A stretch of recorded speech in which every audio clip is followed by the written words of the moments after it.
how do you help kids feel safe making mistakes and at the same time teach them that their choices matter, especially for those kids whose view is still self-centered? I think, of course, depending on the age, my approach has always started when they are small, because when they're small, the mistakes they make are smaller.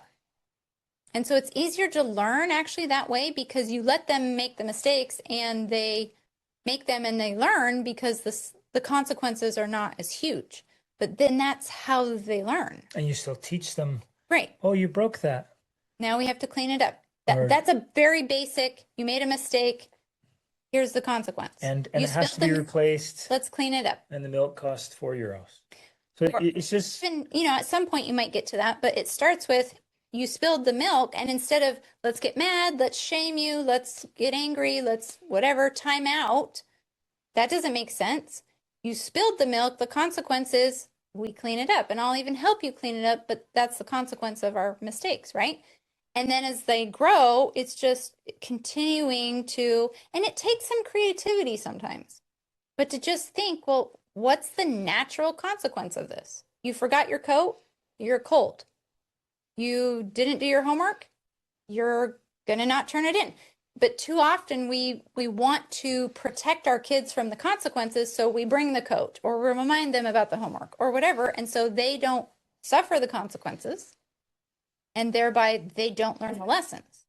And then they can, and I'm not saying that that's the case in this scenario because I don't know, they can then become self-centered because they're like, well, if I make a mistake, mom's going to rescue me, and so I don't have to worry about it, right? So yeah, one of the best ways to teach the choices matter is let them have natural rescuing, allowing them to have more of the natural consequences, and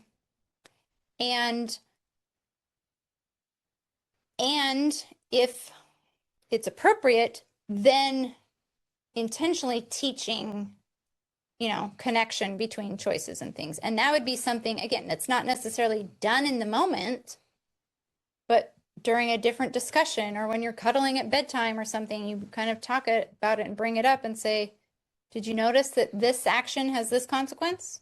And just, you're helping them make natural connections. Not that you're lecturing, you're just helping make connections if they're not aware of the connections that exist, right? Oh, but the way you make them feel safe through all of that is just, because it's not about shaming them. It's not about getting upset at them. You really do not have to. They can learn without you being mad at them. And sometimes I feel like, and I know that this was true for me when I was a young mother, I felt like it was my duty and responsibility to be upset to help them learn the lesson. And that's just not true. My love can be there. I can have love and help them learn the lesson at the same time. I'm laughing because I'm thinking about this time when we were in Turkey. We rented this Airbnb, and I had made some sort of curry or something that was like red. And we're renting this Airbnb. My youngest child goes over to serve herself curry, which, is great, and knocks the pot off the stove, and it splashes red curry everywhere. And literally none of us reacted. We all just said, well, let's clean it up. And we all just got up and cleaned it up. And that was it. Like, you don't have to get angry, because guess what? She learned.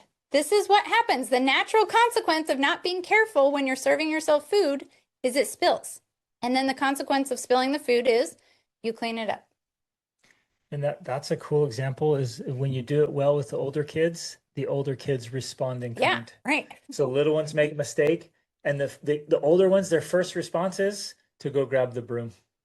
It's amazing. It wasn't broom worthy. Well, not in that case, but like, we have broken dishes. The other day, like, one of our little ones dropped a dish, just shattered, and like that. Our older ones had brooms and dustpans and were cleaning up. They didn't say anything. Nothing had to be done. I didn't even have to say, hey, can you help clean it up? They were already on it.